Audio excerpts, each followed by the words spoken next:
everybody. So this is the second part of Markov chains. So today we will continue from where we had left off. So let's see some of the properties, continue from what we had discussed last time. So as you remember, Markov chain has several properties. So the example that we are studying in the class is discrete time. Okay, so what does discrete time mean? So the example that we gave was of a railway checkout counter, right? Railway ticketing counter. So railway ticket counter. What is the thing? So you are looking at a very small interval. So your entire time axis is divided into extremely small intervals. Okay, in the small interval, what can happen? You can either have for one of the following. So you can have a customer. You can have a new customer. You can have a customer service completed, okay, and then you can have it cannot be that there will be two customers who are arriving or the two customers who are leaving. That is the only thing. And each of the time intervals we are dividing into 0, 1, 2, 3, 4 and so on. So these are the time intervals. So that's why it's called discrete time. Okay, then the second aspect of it is discrete state. Okay, so what does that mean? So in the railway ticketing counter example, we had a variable xn, okay, which is basically the state at time n. Okay, so there is a time interval n here, which basically denotes number of customers in the queue. Okay, in the queue. So this is what we said was discrete state. In fact, it is discrete state and it's also finite. Okay, because we said there was a capacity, right? If you remember in the discussion, we said the state is upper bounded by some capital B. So more than B customers if they come, then we will say that we can't service them. So we had discrete time, discrete state and Markov chain, and now the term Markov chain is driven by the term idea of Markov, which essentially says that there is a property which is defined as this way. So what is the property saying? So basically, essentially you have states like this. So what is this B? So you have states like 1, 2, 3 and so on. Okay.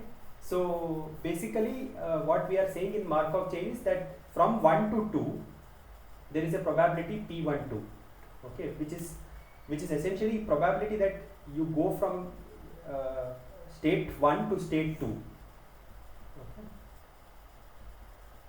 So like this. So we define something like this, and this was called as the Markov property. This does not depend. So this is independent of how you got there. What that means is this is equal to, okay, it is conditionally independent. So it doesn't matter how you got there. So basically, it doesn't depend upon what was the state in xn minus 1, what was the state in xn minus 2 and so on. Okay, and this is called as the Markov property, and we represented this in this manner. This we called it as P12. Okay, so in the example of the ticketing counter, okay, so we had what were the states? So if you draw the states for that, so you had no customers, you had one customer, okay, you had two customers, and there was a upper limit B, which was a capacity. You cannot have more than that many customers in the queue. Okay, so that is what we said. And then we wrote the transition. We said that customer arrivals is a Bernoulli process. A new customer arrives with probability P, okay, and departs with the probability Q. Okay, and then if nothing happens, that it remains in the same state. So something like this we had done for this ticketing counter example. All right. So for example, let us try to put what is the probability that you remain in state 2. So two things can happen. Either a new customer arrives and a new customer leaves. So that is PQ. Okay, this is the probability that a new customer has come. At the same time, in the same time period, whatever that x and n was, the customer has left. So this is PQ. Or you can have no customer arriving and no customer leaving. So this is how you can start writing all of these transition probabilities. Okay, and basically the properties, the central property is Markov chain. Okay, so it's called as a Markov property. So basically P, if you remember in the ticketing example, P was the probability of new customer arrival.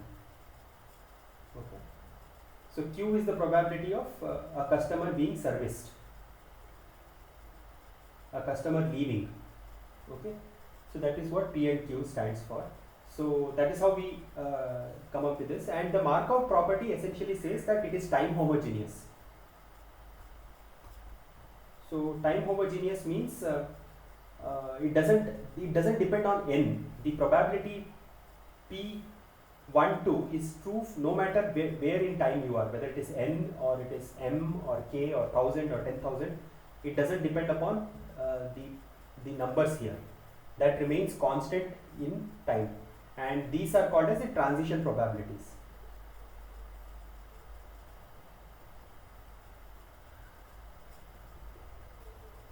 Alright, so with this we can proceed. So now we also saw the key recursive thing, right? So we saw Rij of n. So what was this? This was defined as, so the definition for this was probability that you reach the state j given that you start at state I. Okay, so this is called as the n step transition probability.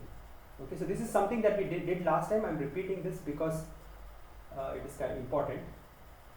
Okay, so now the key recursion that we came up with for this is that you can basically, you are starting at state I, then you can go in n minus 1 steps, okay, to one of the m states. So these are the m possible states. So discrete time finite states. So there are finitely m number of them we are considering. So you can reach from state I to any of one of this in for Rij, in this example Ri1 of n minus 1. Okay, so this will be Ri2 of n minus 1. Okay, so this is for n minus 1 steps you have these probabilities, and then in the next step you reach the state j in the next immediate step. This is given by this formula Pij, P1j. Okay, this will be P2j and so on. So this gives us to the key recursion which is Rij of n can be written as summation j equal to 1 to m. Okay, this j has been used, so let me change it to k equal to 1 to m, Rik of n minus 1, and then Pkj. Okay, so this is the key recursion, and this can be written in other way also. I will not get into detail because this was discussed last time, but you can think of just first, so this is time 0, and then you have time n minus 1, and then you have time n. Okay, so this can be broken down in other way. You can look at time 0, then you can look at time 1, and then you can look at time n. Okay, so then the one step transition probability from I to 1, this will be P1 I1. Okay, so that way we can write this in another way as well, but we will not get into that details now. All right. So now with this, let's now look at this week's lectures, what Sitsikis covers, and let's go through the slides. Okay, so let us continue. So we were looking at the n-step transition probability. So now in order to really start utilizing this, so we should be able to look at some simple problems and then try to look at how the n-step transition probability looks like for simple cases, and then that gives us some kind of familiarity on how to proceed. Okay, so that's what we will do now. So let's look at the notes. I have written the notes here. So now if you begin from x0 equal to 1, so you start from here. Now what is the probability that you move from x1 will be 2, so next time you move to 2, okay, and then from the next time then thereafter you move to from 1, so x1 equal to 2, so this is not the starting place, x1 equal to 2, this is the start, so x0 equal to 1, oh I'm so sorry, I was writing the before, so this is x0, so you start from x0, then from here the second one x1 is equal to 2, then x2 is equal to 6, this is x2, then x3 is equal to 7. So this is basically what we are talking about. So from x0 you are moving first to from state 1 you are moving to state 2. So that will be P12. Okay, so this is this transition P12. Then from here x1 to x2, which is from 2 to 6, that is going to be P26. Then from 6 finally x3 is 7, so this will be P6 7. So this is the n step transition probability where all the steps are being given. Okay, now try to look at what we try to look at is, suppose if you start at some other node, so let's just take a different color. Okay, so let's say you start at this node, then what is the chance that in 4 steps you reach 7? Okay, so there are a number of ways in which the transitions can happen. Okay, one possible path could be 2 to 6. Okay, in one step. Okay, then 6 to 6 is 7. This is the second step. 1, 2. Okay. Then in the third step, so in the third step, you can again go around x2. So basically, in this path, so what we are saying, we start from 2, then go to 6, stay once more at 6. So 1, 2. Then third step is also stay at 6 and then finally 7. So that will be P26. Okay, so from 2 to 6, then stay at 6, P66. Then stay once more at 6, P66. And finally make the transition to P67. So this is one way. You can also reach 7 in 4 steps by going from 2 to 6, then going from 6 to 7, then from 7 to 6 and finally back to 7. So that will be P26. P67, then P76 and finally P67. So basically you can see as soon as you go to n-step transition probability, the number of ways in which you get to a destination node becomes more and more complicated. Okay, that is why the recursive formula that we discussed before is useful. Okay, so that's why that formula is useful, and we will soon see how we can use that in several examples that come. So one of the themes that we discussed in the previous class was that we looked at that there was some idea of steady state probabilities, right? So basically we saw this. Okay, so basically there were two things that were happening. One was the probabilities don't change. Okay, the probabilities don't change. So if you remember the example, we saw that from n equal to 100, so whatever the probabilities were there, and when you move to n equal to 101, they didn't change. So it was like they arrived at roughly the same probabilities. So that was one of the things that we noted. And the second thing that we noted was the starting states don't matter, right? The starting states don't matter. So these were the two things we saw, and then we saw some examples where when these things, how these things can fail. Okay. So continuing along the same thing, what we are trying to answer is when do we have Markov chain convergence. Okay, so what Markov chain convergence means is that the probabilities have reached a steady state and the starting states don't matter. So when do we have this kind of a phenomenon? So that is the question that we will attempt to answer now in this discussion. So we saw that in some examples the starting states become important. So for example, take this case. So there is a Markov chain with a state like this, and it moves with probability half to this side and with probability half over this side. And on this side of the chain you have something like this. So you have some kind of a state transition like this. So this whenever there is an arc shown, it means that there is some non-zero probability of being in that state. And then if you see, there could be a state like this. So consider the example like this.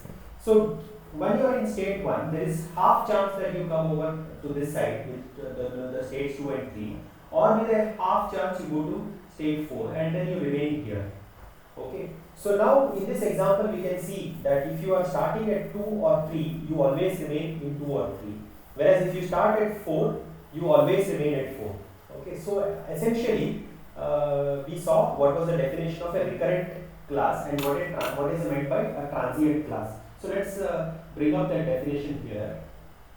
So here is a definition. So starting from a state I, if you can return to I from no matter where you go, then that is called as a recurrent state. So let us try to look at this definition and try to see which are all the recurrent states. So if I start from I, so let us say from I go to 4. Is there a way to return from 4 back to I? So no. Okay, so therefore, okay, 1, okay, is a transient state. It's not recurrent, so it is transient. So 1 is a transient state. So let's try to see whether state 4 is a transient. So this is point number 1. So state 4, if you see, from 4 you can only go to 4. Okay, and there is always a way back to 4. So therefore 4 is a recurrent state. Okay, similarly we can also see that 3, 2 are also recurrent states. Alright, so now a recurrent class is a set of states, okay, that can communicate with each other and no other state. So basically what that means is 3 and 2. So you basically look at a set of all states which are all recurrent and they can communicate to each other. So in the example that I have shown, 3, 2 is a recurrent class and then 4 is another recurrent class. Okay. So now one of the things that you can see that in order to state to not to matter, okay, then if the state shouldn't matter, then one thing is very important. So for starting state to not matter, okay, so one important thing is we need to have single recurrent class. We need to have single recurrent class. Okay, so this is one of the important observations that you can immediately see. Why is that? Because if there are 2 recurrent classes, depending upon which recurrent class you start, the steady state probability will be completely different. If it exists, the steady state probability will be completely different. Okay, so this is the first thing that we can note. So so this is the first observation. So let us now try to look at the other observation, which to say when do you arrive at a steady state, okay, so that the probabilities don't change much. So that is the second question which we will attempt now. So now in order to attempt the second question, so we need to ensure that there is no periodicity. So this is an example that you saw in the previous lecture itself. So whenever you have like a oscillating state, so if you have something like this, right? So you have 2 states, let us say 1 and 2, and then from 1 you always go to 2, and from 2 you always go back to 1. Okay, so then if you look at R11 of n, so you start from 1, okay, and then look at R11 of n. So you observe that it will be either 0 or 1, depending upon if n is odd or not. Okay, so because you are always, this is with probability 1 you go to 2, and with probability 1 you go back to from 2 to 1. So when you have something like this kind of periodicity, then we don't have a convergence, because 0 and 1, that's from n to n plus 1, there is a huge change. Okay, so ideally, so this is the idea. So in order to have a steady state, okay, in order to have a state which doesn't change too much, you shouldn't have a periodicity.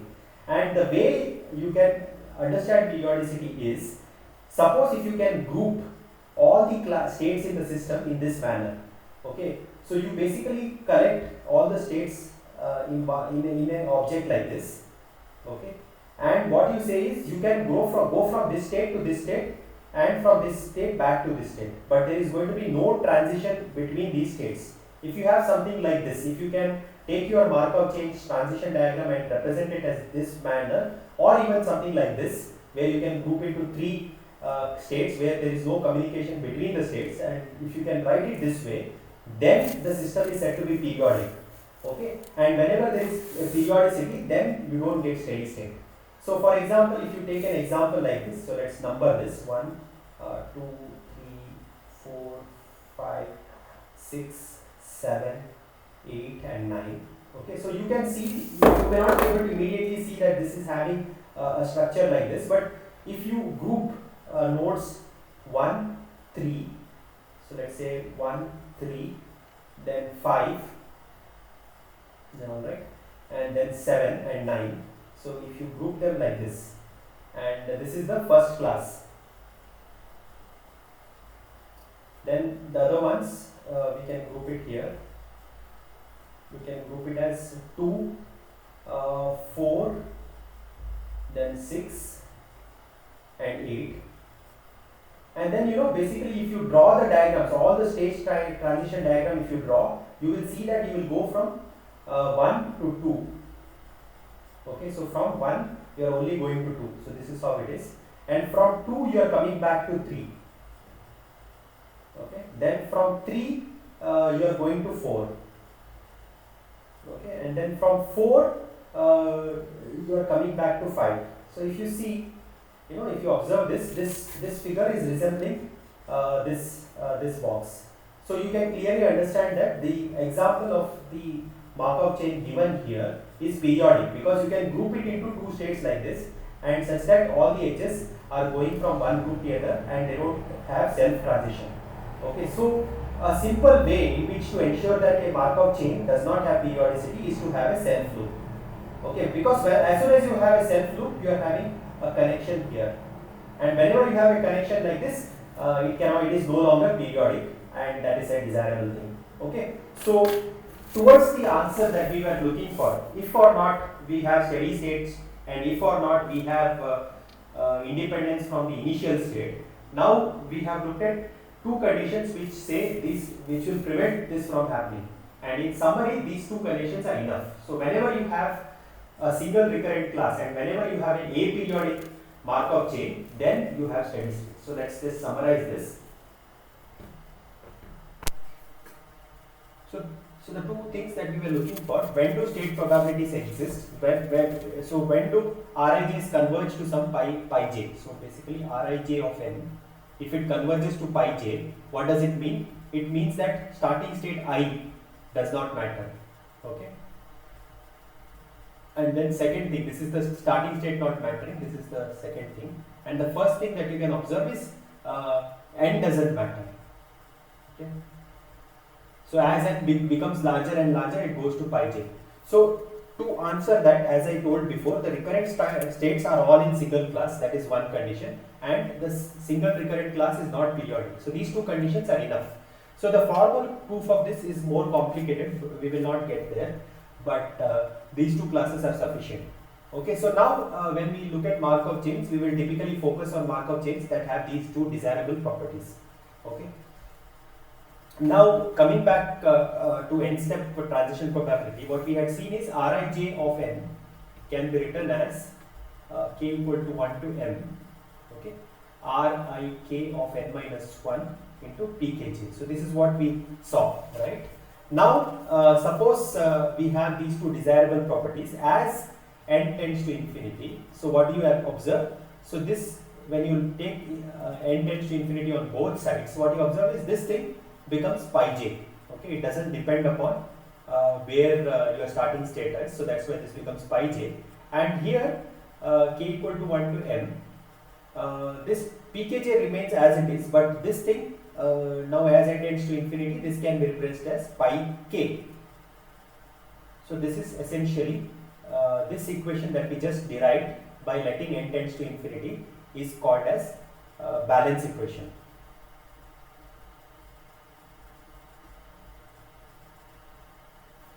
Okay, so now so there are how many equations here? So there are so j equal to 1 to m. So there are m equations, and these are all the unknowns, right? So there are m equations, m unknowns. So you may think that there is a solution, but unfortunately we have that this is going to be a dependent system. It is not going to be a full rank system. So this one plus the additional condition that we have, k equal to 1 to m pi k, this sums to 1. This together, these two will help you solve the steady state equations. Okay. So given a Markov chain, given the pkj's, you will be able to use these two together to come at to arrive at this steady state equation. Okay. So that is the thing that we will see now with some examples. So in this system, actually there is a nice frequency interpretation. So let's get to that. So basically what you can look at is you can look at a state j. Okay, so now the J is in equilibrium, which means that if it is equilibrium, whatever comes in should be going out. Okay, so that is one way to think it, and the number of times you are here depends upon how many times you actually arrive from different places. Okay, so there are two ways to look at this. So let us look at that one by one. So let us look at what is the total number of transition from K to J. So suppose this is some node K and this is J. Okay, so the number of times you find yourself in K is pi K. Okay, and from K to J you will go pkj number of times. Okay, so this is the transitions from K to J. Alright, so similarly if you want to look at all the transitions into J, it is going to be this term. Okay, now all the transitions into J is essentially going to be pi j itself. So this is one way in which you can think of these balance equation. Okay, the steady state equations. This is one way. If you also want, you can think of pi j and look at all the transitions out of J. Okay, from J to other nodes, and then you can sum over that. So that is another way to look at it. So that if you want to do, this will be pk. Okay, from J to other nodes. Okay, and then pi k. So something like that also you can do. So let's not get there, but I hope you understand the idea. All right. So there are different ways in which you can treat this. So what you can do, if you want to derive it in the usual way, you look at the other state balance equation. So what was that? Rij of n was summation over k equal to 1 to m. Okay, p j k into r k p I k into r k j of n minus 1, right? And then letting n tends to infinity on both sides, you get pi j is equal to summation pi k into pi j. Okay, so this is a problem because this does not give you much insight. So let us not bother with this. So this equation is not really useful, but I just tried it to see if this can give you another interpretation, but unfortunately not. Why? Because this summation pi k will be 1. So this essentially this boils down to pi j equal to pi j. So this is not really useful. So don't go with this interpretation. I think the best interpretation is this one. So basically what you are looking at is total number of transitions into J is equal to number of times you find yourself in J. Okay, so this is the frequency interpretation. It's actually just the interpretation of this formula itself. I hope this was not confusing. So let me know if you have any questions. So coming back to the example that we had seen earlier, so this was the example that we did in the last class. So there is a Markov chain with two states with these state transition probabilities.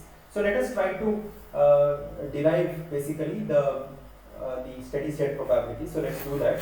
So using the equation, so total number of times you find yourself in state 1 is equal to number of times you transition from I equal to 1 to all the two states. So what is that? So from this state pi I, okay, pi I, what is the number of times you transition into 1? So that is pi1, right? So this is what you are trying to do.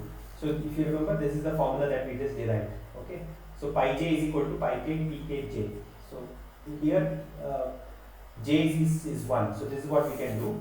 So let's try to do that. So what you get is pi1 is equal to 0.5 pi1, right? This is the transitioning into 1 itself from 1.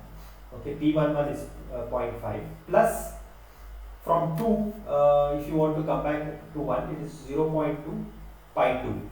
Okay, so this, if you simplify a little bit, what you get is 0.5 pi 1 minus 0.2 pi 2 is equal to 0. So this is equation number 1. Okay, now let us try to do the other way.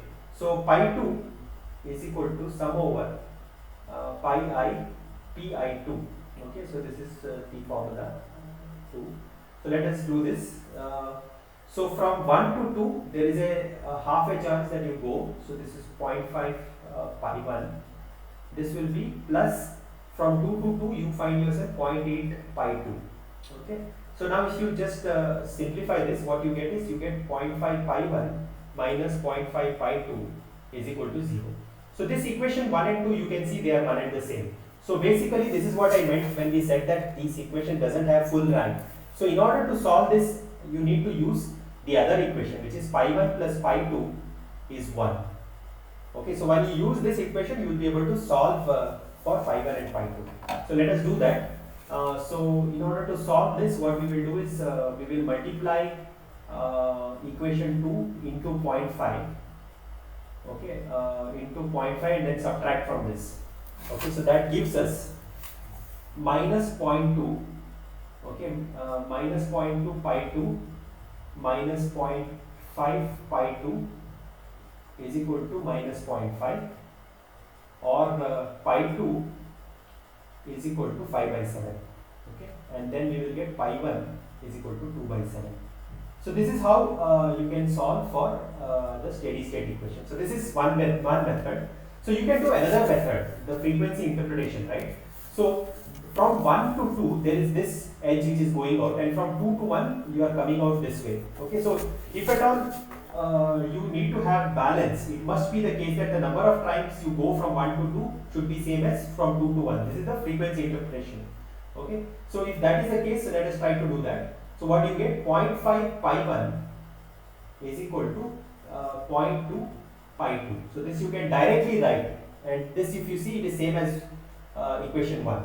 So this is another interpretation. So basically the frequency interpretation idea is useful sometimes. Okay, so that is where we find some application. So let us look at some more applications of the frequency interpretation in the next example. So let us look at one more example, which is called as the birth-death process. Okay, so what this is saying is, so let us put some numbers here.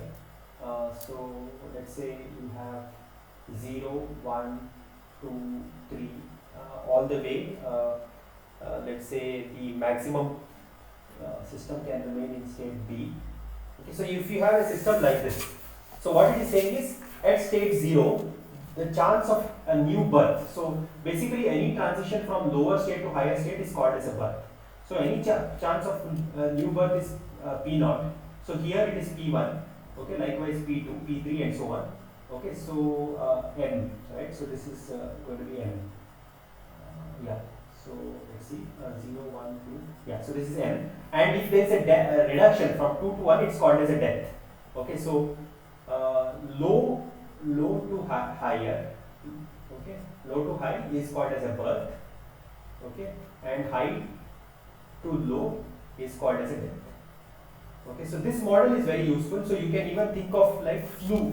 So if there is a flu from some state, if you are going to the next state, what is the chance of a new infection? That's up. And what is the chance of coming down? That is like a cure.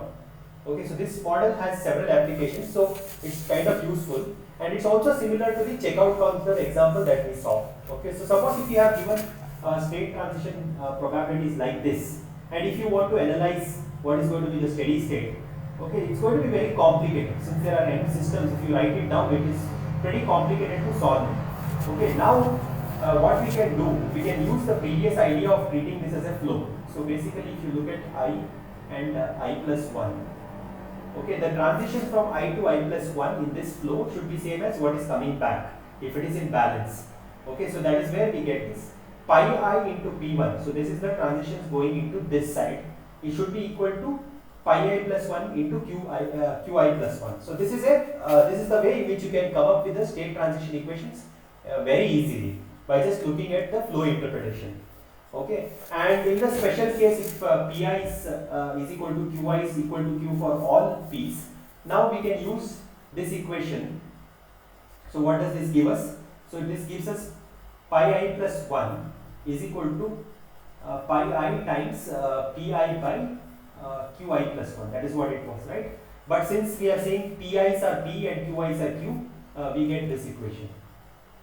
Okay, and what we can do is we can call P by Q is equal to rho. Okay, so this is an alphabet called as rho. Okay, so how you write this is you start writing this as though you are writing a reverse P and then make it tail. So this is like a opposite Q. So this is called as rho, Greek alphabet. Alright, so using this rho idea, so now we can say pi I plus 1 is equal to pi I times rho, which is called as a load factor. Okay, and you can use this to get the idea that pi 1 is equal to rho times pi 0. Okay, pi 2 is equal to pi 0 times basically it is going to be rho times pi 1, which is nothing but pi 0 times rho square. So like that we can get the general equation pi I is equal to pi 0 times rho to the power of I. Okay, so this is the way in which you can derive all the equations like this. Okay, now if P is less than Q, okay, if P is less than Q, what does it mean? If P is less than Q, it means that P by Q, which is equal to rho, this number is going to be less than 1. Alright, so when that number is less than 1, okay, so what is the benefit? So what that means is you are able to handle, there are going to be more deaths than births. So if you treat it as a checkout counter, what it means is your customer arrival rate is lower than your customer service rate. Okay, so that is the interpretation of P tending to Q. And then it doesn't matter, we can have like a capacity being very, very large. Okay, if you have a situation like this, okay, then what essentially it means is we can derive what is rho 0. Okay, so let us do that. So we know that rho 0 plus rho 1 plus rho 2 all the way, since m is tending to infinity, so let us sum all of them. We know that this has to be 1. Okay, then we further know that this is equal to rho 0 plus pi 0 plus rho times pi 0 plus pi 0 times rho square and so on. Okay, this has to be equal to 1. So we can take this as rho 0, pi 0 common, and then 1 plus rho square and so on. This has to be equal to 1. And furthermore, we also know that rho is less than 1. So this geometric series has this equation sum, which is going to be given by 1 minus rho. So this gives us the equation for pi 0, which is 1 minus rho. So that is what you have here. Okay, and what is the expected value of xn? So what is the meaning of xn? So it means basically what at some n. Okay, so n can be different n's, right? Like number of time periods that you have. At some n, what is the probability? What is the expected value of the number of customers? So that's what we are saying here. So that if you want to compute, what you need to do is you need to say 0 into pi 0 plus 1 into pi 1 plus 2 into pi 2 and so on. So if you want to do that, so this will be so 1 into pi 1, pi 1 is nothing but rho times pi 0, okay, plus this is going to be 2 times rho square pi 0, okay, and plus so on. So this is what you need to sum, and yeah, so this is going to be a little more complicated sum than what you are used to. So one way to do this is as follows. Okay, so this equation is like if you put in, this will be 1 minus rho plus 2 times rho square into 1 minus rho, and like this. And I will leave you to check this expected value of xn. Okay, is going to be rho by 1 minus rho. And if you really plot this and you see, as you increase the value of rho from 0 to 1, so as long as it doesn't reach 1, you have the expected value of xn, which is less than 0. It is finite, small number. But as you approach 1, this number tends to increase and increase very rapidly. Okay, so this is one of the observations. And similarly, what you can also observe for a special case, so special case 2